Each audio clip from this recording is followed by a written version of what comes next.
Jake Morrison stood at the large window of Haven's rest station, watching the stars. His hands were shaking. In 2 hours he would marry an alien princess. The thought still seemed crazy to him. The space station floated between human and Zilani space. It was supposed to be neutral ground, but Jake could feel the tension everywhere. Human soldiers walked past Zilani warriors in the hallways. Both sides kept their hands near their weapons. "You don't have to do this," Admiral Kate Sullivan said behind him. Jake turned to face her. The Admiral was a tough woman who had fought in 3 border wars. Her gray hair was pulled back tight and her uniform was perfect. "Yes, I do," Jake said. "If I don't marry her, we go to war." "Millions of people will die," Kate frowned. "The Zilani think we're weak. They think this marriage proves it. Maybe we should show them how wrong they are." Jake shook his head. "Fighting won't solve anything. We've been shooting at each other for 20 years. Where has it gotten us?" The first contact with the Zilani had gone badly. A human exploration ship had accidentally damaged a Zilani holy site. The aliens had attacked without warning. Since then, both sides had been building up their fleets and waiting for someone to make the first move. "Sir," a young officer interrupted. "Princess Xylaveth has arrived." Jake's stomach twisted. He had only seen pictures of her. The Zilani were tall and thin with blue-gray skin. Their eyes were large and dark. They looked almost human, but different enough to make most people uncomfortable. Jake walked to the docking bay. A group of Zilani had gathered around their ship. They wore long robes in bright colors. Their ship was beautiful, covered in patterns that seemed to move in the light. Princess Xylaveth stepped out of the ship. She was taller than Jake expected, maybe 6.5 feet. Her skin was the color of a storm cloud, and her black hair fell to her shoulders. She wore a simple white robe with silver threading. Their eyes met across the docking bay. Jake felt something strange. She looked scared too. Counselor Threnkar, the Zilani military advisor, walked beside the princess. He was older, with scars across his face. His dark eyes studied Jake like he was looking at an enemy. "So this is the human," Threnkar said in accented English. "He looks weak." "Peace, Threnkar," Princess Xylaveth said. Her voice was soft but firm. "We are here to stop a war, not start one." Jake stepped forward and bowed the way his cultural advisor had taught him. "Your Highness." "I am honored to meet you." Princess Xylaveth looked surprised. She returned the bow in the human style. "The honor is mine, Jake Morrison." Admiral Kate led them to the conference room where the ceremony would take place. Representatives from both sides sat at a long table. The humans wore their dress uniforms. The Zilani wore ceremonial robes. Ben Carter, Jake's best friend, sat with the human group. He had tried to talk Jake out of this for weeks. "This is crazy, man," he had said. "You're marrying someone you've never met to stop a war that might not even happen." But Jake knew the war would happen. The border incidents were getting worse. Last month, a Zilani patrol had destroyed a human mining station. The humans had responded by attacking a Zilani supply convoy. Each side blamed the other for starting it. "Before we begin," Princess Xylaveth said, "I want to say something." She stood up, and everyone got quiet. "I know this marriage seems strange to both our peoples. We are doing this to prevent bloodshed, but I want it to be more than just politics." She looked at Jake. "I have studied human culture. You value choice and freedom. I want us to choose this together, not just accept it because we have to." Jake felt a warm feeling in his chest. "I agree, Your Highness. We may not know each other yet, but we can try to build something real." Threnkar made a noise of disgust. "Humans and their feelings.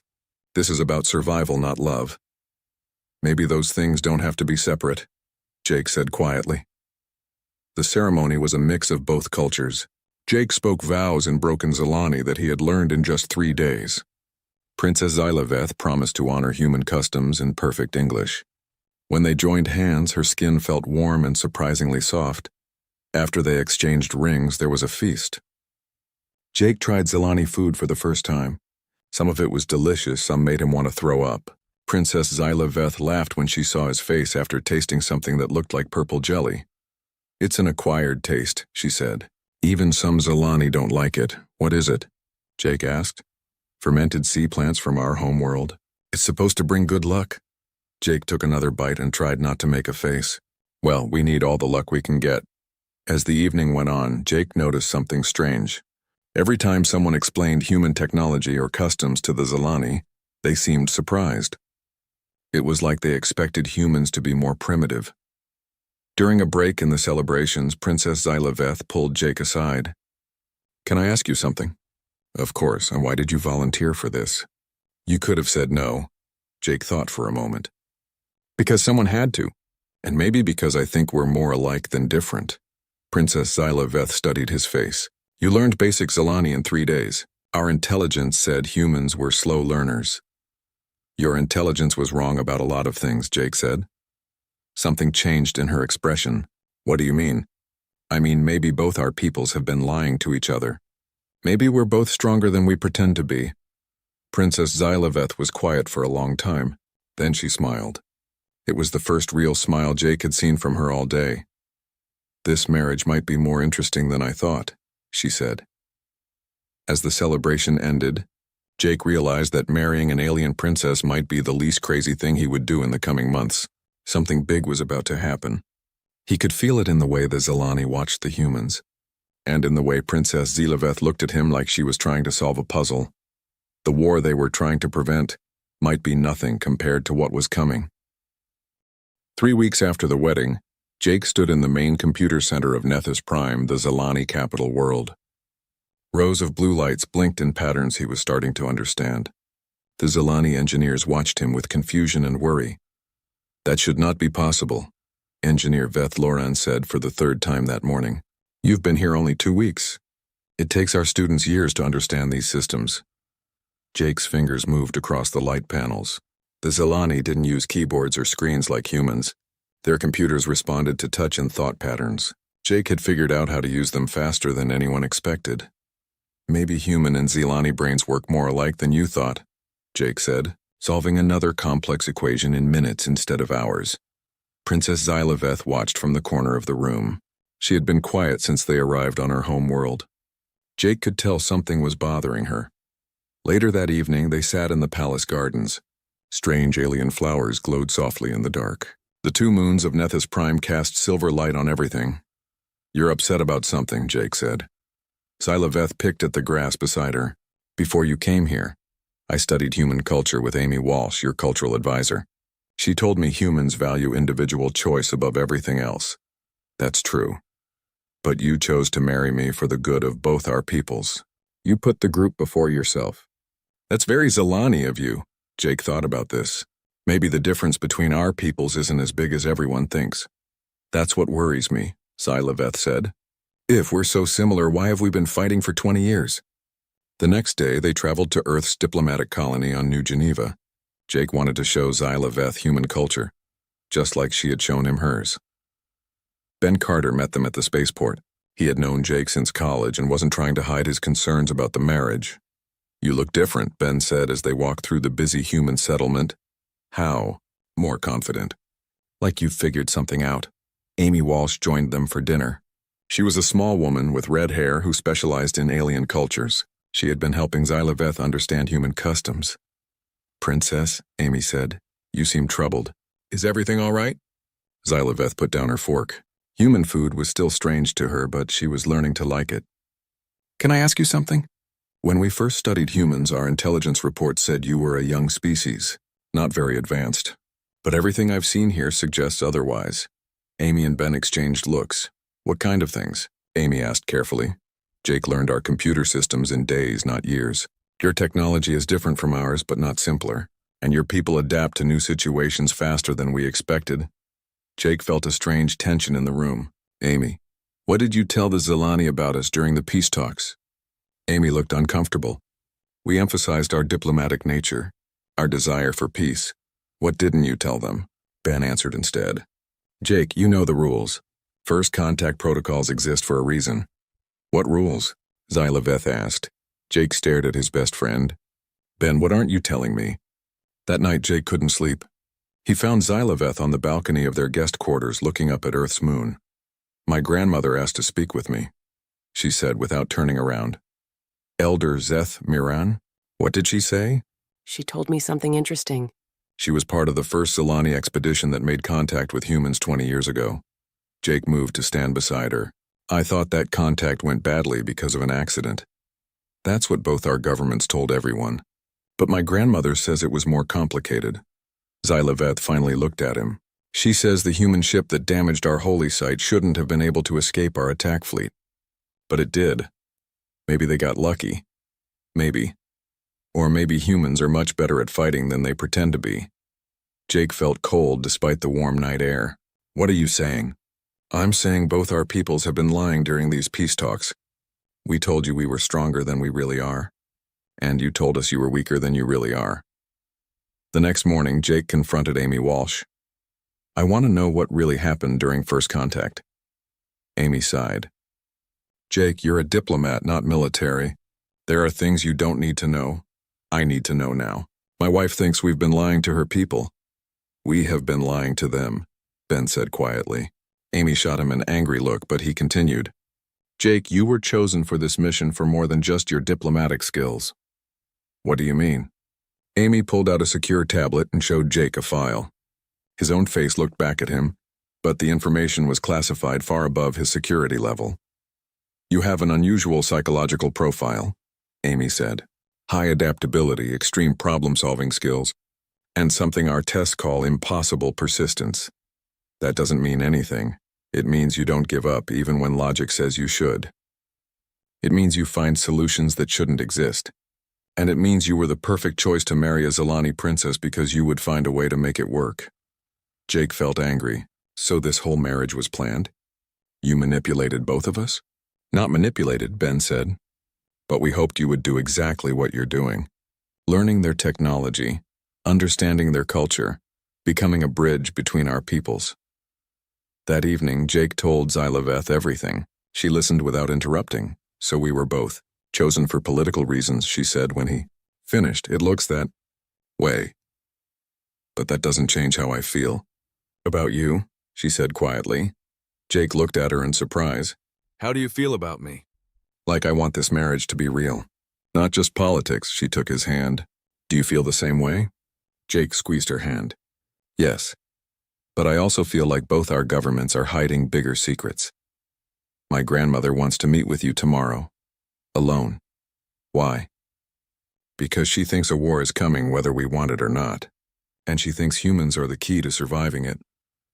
The next day, Jake met Elder Zeth Moran in her private chambers. She was very old, even for a Zalani, with silver hair and eyes that seemed to see everything.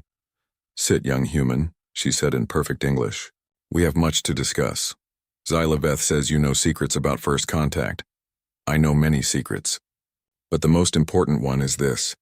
During that first battle 20 years ago, I scanned the human ship as it escaped. The readings made no sense. What kind of readings? The ship's hull should have been destroyed by our weapons. The crew should have been killed by the acceleration forces when they fled, but both survived things that should have been impossible. Jake felt a strange tingling in his chest. What does that mean? Elder Zeth Moran leaned forward. It means humans are not what they appear to be. And soon you will need that hidden strength. Hidden strength? Something is coming, Jake Morrison. Something that will threaten both our peoples. And when it arrives, the galaxy will learn what humans are really capable of. Jake left the meeting with more questions than answers. But that night, as he held Xylaveth close, he felt something changing inside him, like a door was opening in his mind. Whatever was coming, he would be ready for it. The alarm woke Jake from a deep sleep. Red lights flashed in their quarters on Haven's rest station. Xylaveth was already sitting up, her large dark eyes reflecting the warning lights. What is that sound? She asked. Jake was pulling on his clothes. Emergency alert. Something's wrong. They ran to the command center where Admiral Kate Sullivan stood at the main display. Her face was pale. Around her, officers from both human and Zalani forces worked together at control stations. What's happening? Jake asked. Kate turned to them. 3 hours ago, something attacked the mining colony at Kepler Station. 30,000 people lived there. Lived? Xylaveth asked. The colony is gone. Completely destroyed. War Prime Kelthvor, the Zalani military leader, stepped forward. He was a large alien with battle scars covering his arms. Our patrol ships found this. The main screen showed space where Kepler Station used to be. Instead of buildings and ships, there was only twisted metal and debris floating in the dark. What kind of weapon could do this? Jake asked. We don't know, Kate said. But 2 hours ago, they hit a Zalani outpost in the Vega system. Same result.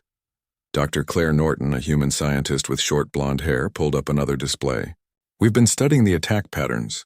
The energy signatures don't match any known technology.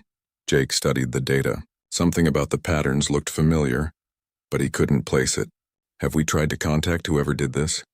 They're not responding to any communications, Kelthvor said. But our long-range sensors have detected a massive fleet moving toward the center of our territory. How massive? Zalaveth asked.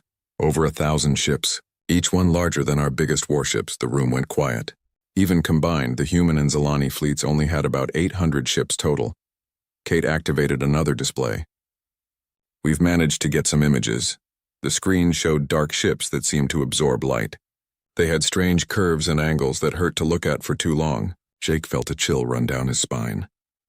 I've seen something like this before, he said quietly. Everyone turned to look at him. Where? Dr. Norton asked. Jake closed his eyes, trying to remember. Ancient ruins on Mars. There were carvings on the walls.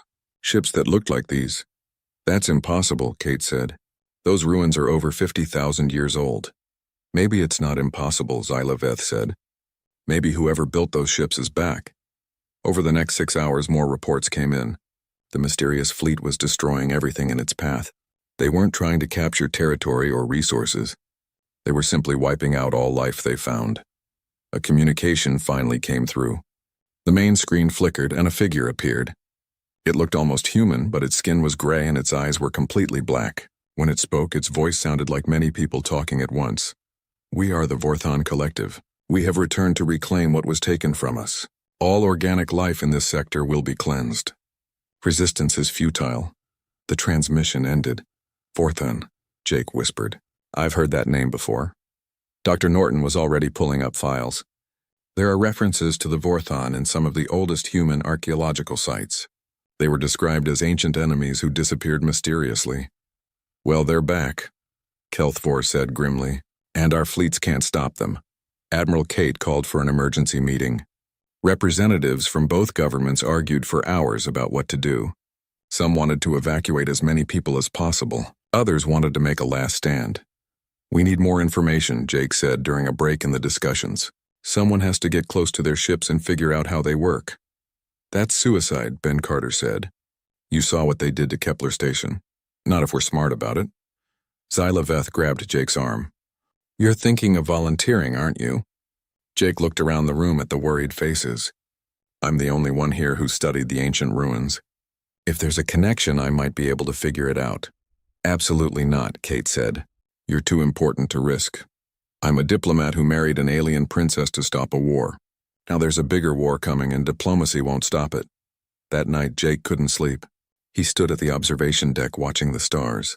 Zalaveth found him there. You're going anyway, aren't you? She said. I have to. Something about those ships, about the name Vorthon. It feels personal. Personal how? Jake touched the window. Like I've been preparing for this my whole life without knowing it. Zalaveth was quiet for a moment. My grandmother told me something before we left Nethys Prime.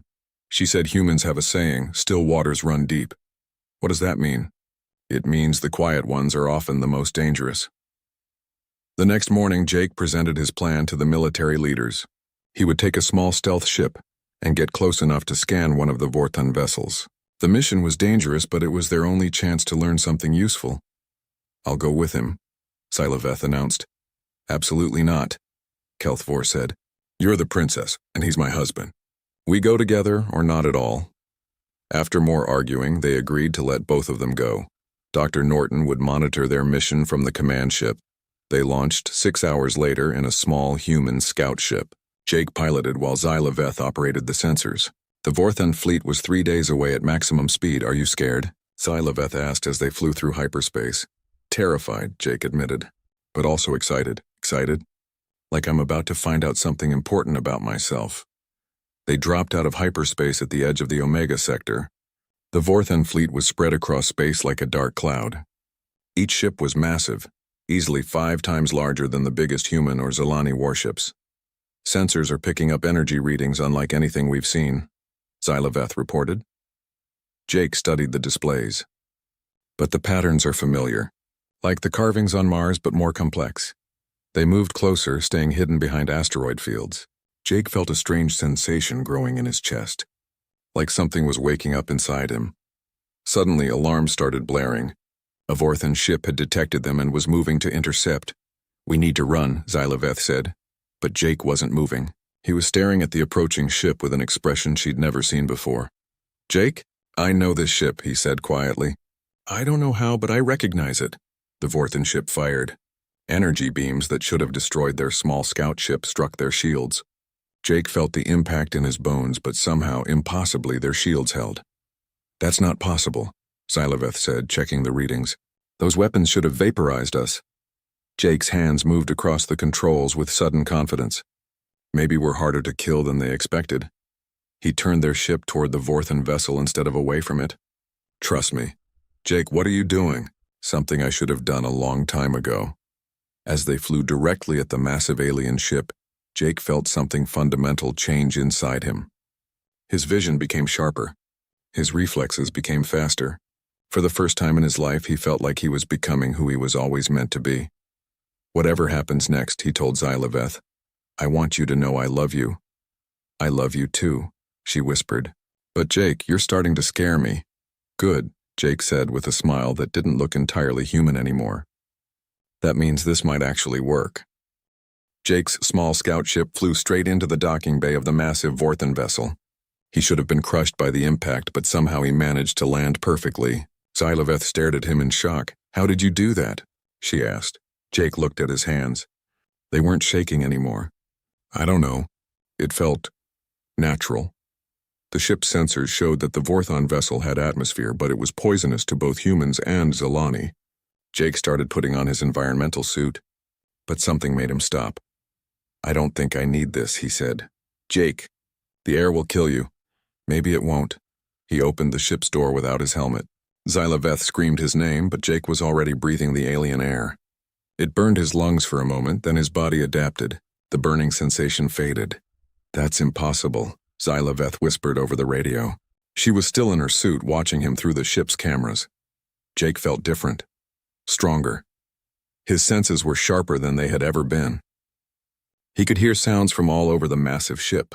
He could smell things that should have been impossible to detect. "I'm going to explore," he told her. "Stay with the ship.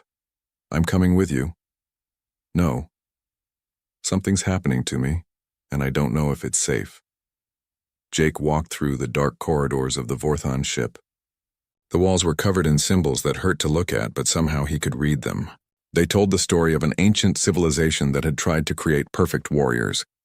The corridors led to a massive central chamber. In the center was a figure sitting on a throne made of black metal. It looked human, but its skin was gray and its eyes were completely dark. When it spoke, its voice filled Jake's mind. "Welcome home, child of the experiment." "What are you?" Jake asked. "I am the collective voice, and you are what we have been searching for."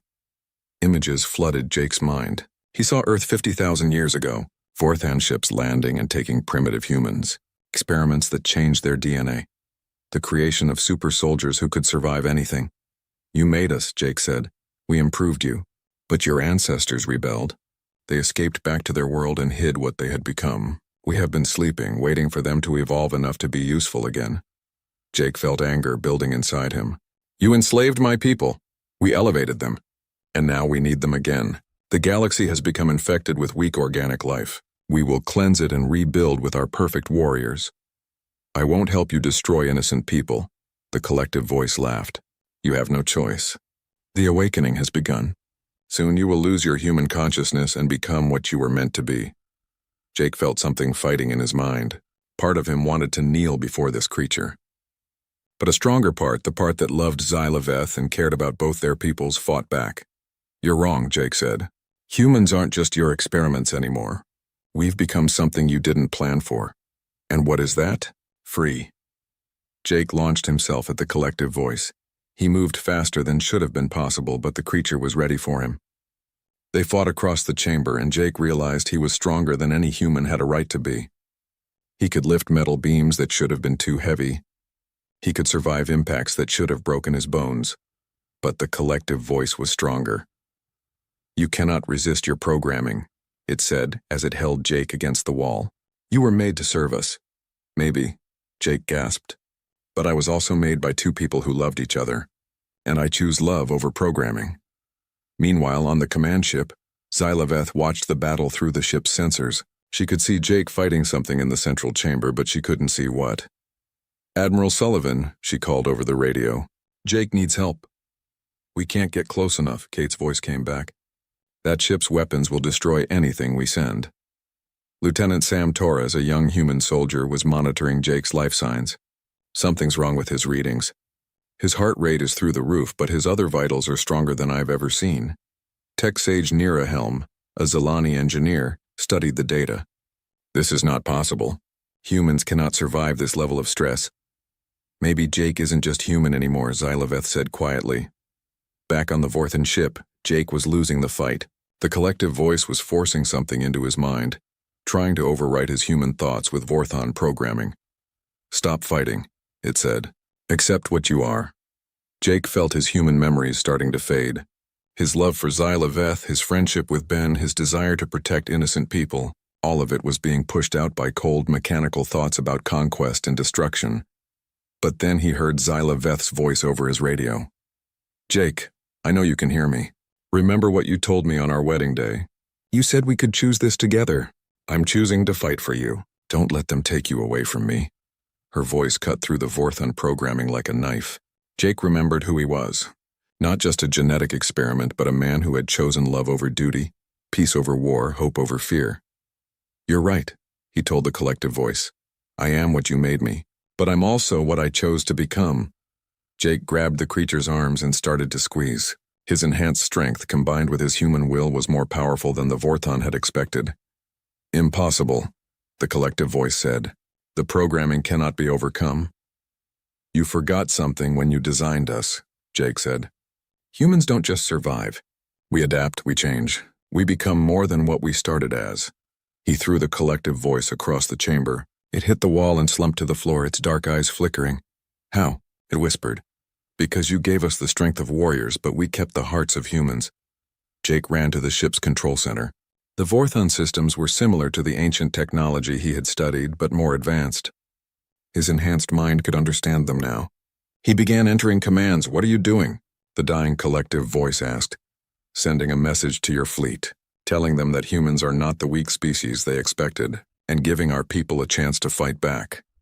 Jake uploaded everything he had learned about Vorthon technology to the human and Zalani fleets. Their weaknesses, their ship designs, their tactics. Then he started the ship's self-destruct sequence. He ran back to his scout ship where Xylaveth was waiting. "We need to leave. Now." "What did you do?" "I gave our people a fighting chance." As they flew away from the Vorthon ship, it exploded behind them. The destruction sent a shockwave through the entire enemy fleet. Other Vorthon ships began to retreat, confused by the loss of their command vessel. "The fleet is pulling back," Admiral Sullivan reported over the radio. "How did you do it?" Jake looked at his hands. They still looked human, but he could feel the difference. The strength, the enhanced senses, the ability to understand alien technology. "I remembered who I am," he said, "and more importantly, who I choose to be." Xylaveth took his hand. "Are you still human?" Jake thought about it. "I'm something new, something that's part human, part whatever the Vorthon made us into, but the part that matters, the part that loves you, that's still completely human." "What happens now?" Jake watched the Vorthon fleet disappearing into hyperspace. "Now we figure out how to use what I've learned to protect both our peoples. And maybe we find other humans who are starting to awaken like I did. Are there others? There have to be. The Vorthon wouldn't have come back for just one person." As they flew back to Haven's rest station, Jake felt the galaxy changing around them. The war between humans and Zalani was over. But a new chapter was just beginning. One where humanity would have to decide what to do with the strength they had always carried inside them. And Jake would be there to help them make the right choice. 6 months after the battle with the Vorthon Collective, Jake stood in the rebuilt Haven's rest station. The place looked completely different now. Where before there had been separate human and Zalani sections, now the species worked together in mixed groups. Jake watched a team of engineers installing new communication systems. The group included humans, Zalani, and even a few reformed Vorthon units. The artificial beings had broken free from the collective after Jake's victory, and were now seeking peaceful integration. "It's amazing how much has changed," Xylaveth said, joining him at the observation window. "Almost everything," Jake agreed, "except us. She smiled and took his hand. Their marriage had started as a political arrangement, but it had become something real. Something neither of them had expected. President Harrison is here for the ceremony, Xylaveth told him. President Lynn Harrison had been elected on a platform of complete honesty about human capabilities. After Jake's awakening, it had become impossible to hide the truth anymore. Humans were descendants of an ancient genetic experiment, and some of them were beginning to show enhanced abilities. How many others have awakened so far? Jake asked. 43 that we know of. Dr. Norton thinks there could be thousands more who just haven't been in the right situation to trigger the change. Jake nodded. His transformation had happened under extreme stress during the fight with the Vorthon. Other humans were awakening in different ways. Some during accidents that should have killed them, others during moments of great emotional intensity. They walked to the main assembly hall where representatives from all three species had gathered. High Counselor Vex Miran, Xylaveth's grandmother, sat at the head of the Zilani delegation. She had taken over leadership of her people after the old council stepped down in shame for hiding the truth about human capabilities. Integration Unit Zara, one of the reformed Vorthon, sat with the artificial intelligence delegation. She looked almost human now, having chosen to modify her appearance for easier interaction with organic beings. "Are you ready for this?" Ben Carter asked, sitting down next to Jake. His old friend had been appointed as the human liaison for the new Tri-Species Council. "I think so," Jake said. "It still feels strange being the center of all this attention. You saved 2 civilizations and prevented a galactic war. You've earned the attention." Admiral Kate Sullivan called the assembly to order. "We're here today to formally establish the Tri-Species Alliance and to address the ongoing integration of awakened humans into our society." The discussions had been going on for months. What to do about humans who were developing superhuman abilities, how to handle the reformed Vorthon who wanted to live peacefully, how to prevent future conflicts between the species. "The first issue," President Harrison said, "is the Awakened Human Registry. We've identified several dozen individuals with enhanced capabilities, but we need guidelines for how they integrate into society." Jake stood up. "If I may, I'd like to speak about this." The room went quiet. Everyone knew that Jake's opinion carried special weight. He was the first awakened human, the one who had defeated the collective voice and the bridge between all three species. "I've spent the last 6 months learning to control my abilities," Jake said. "The enhanced strength, the faster healing, the ability to understand alien technology. These things don't make me less human. They make me a different kind of human." He looked around the room. The Vorthon made a mistake 50,000 years ago. They thought they could create perfect soldiers by enhancing our bodies. But they forgot that the most important part of being human isn't our physical capabilities. It's our capacity for choice, for love, for growth. Integration Unit Zara spoke up. The collective believed that enhanced beings would naturally seek dominance over weaker life forms. But Jake Morrison proved this assumption false. "How?" asked Tech Sage Nira Helm. "By choosing to protect others instead of ruling them," Zara said. "By using his enhanced abilities to save lives rather than take them." The collective could not understand this behavior. High Counselor Vex Myron stood slowly. She was very old, but her voice was still strong. "I have something to confess to this assembly. The Zilani have known about awakened humans for 20 years. The room erupted in surprised voices. President Harrison raised her hand for quiet. "Please explain, High Counselor." "During the first contact incident, we scanned the human ship that escaped our attack. The readings showed impossible survival capabilities. We chose to classify this information and present humans as a weaker species to make ourselves feel superior." She looked directly at Jake. "We were fools. We should have recognized the potential for alliance instead of seeking advantage." "Why are you telling us this now?" Admiral Sullivan asked. "Because my granddaughter and her husband have shown us a better way. They chose truth over politics, cooperation over competition. They represent what all our species can become if we work together." Over the next several hours, the assembly worked out the details of the new alliance. Awakened humans would be given special training to control their abilities, but they would not be forced into military service or isolated from normal society. The reformed Vorthon would be welcomed as equals with rights and responsibilities like any other citizens. And all three species would share technology and knowledge freely. That evening, Jake and Xylaveth walked through the station's new gardens. Plants from all three worlds grew together in carefully designed spaces. Human roses bloomed next to Zilani crystal flowers and Vorthan bioluminescent vines. Do you think it will work? Xylaveth asked. This alliance? It has to, Jake said, because the alternative is too terrible to imagine. They stopped at a memorial wall where the names of everyone killed in the Vorthan attacks were displayed. Thousands of humans in Zilani who had died before Jake could stop the collective. I still have nightmares, Jake admitted, about what would have happened if I hadn't been able to break free from their programming. But you did break free, and that's what matters. Jake touched one of the names on the wall, a little girl from Kepler Station who had been only 6 years old. Sometimes I wonder if I'm still human enough to understand what we're fighting for. Xylaveth turned him to face her. Do you love me? More than anything. Do you care about protecting innocent people? Yes. Do you want to see children grow up safe and happy? Of course. Then you're human enough. The enhanced abilities don't change who you are in here. She touched his chest over his heart. A month later, Jake and Xylaveth departed Haven's Rest on their first official mission as co-chairs of the Tri-Species Council. They were heading to the outer rim of the galaxy where long-range sensors had detected signs of other ancient Vorthan experiments. Dr. Norton thinks there could be dozens of species out there with modified genetics, Xylaveth said as their ship entered hyperspace. Then we'll find them and give them the same choice the Vorthan never gave us, Jake said. Freedom to choose their own path. Ben Carter, who was part of their exploration team, looked up from his engineering station. You know, when you first told me you were marrying an alien princess, I thought you'd lost your mind. What do you think now? Jake asked. I think you found exactly what the galaxy needed. As their ship flew toward unknown space, Jake felt a familiar sensation in his chest, the same feeling he'd had during his awakening, like doors opening in his mind. But this time it wasn't just about his own transformation. It was about the potential for all the species they might find. Xylaveth, he said. Yes?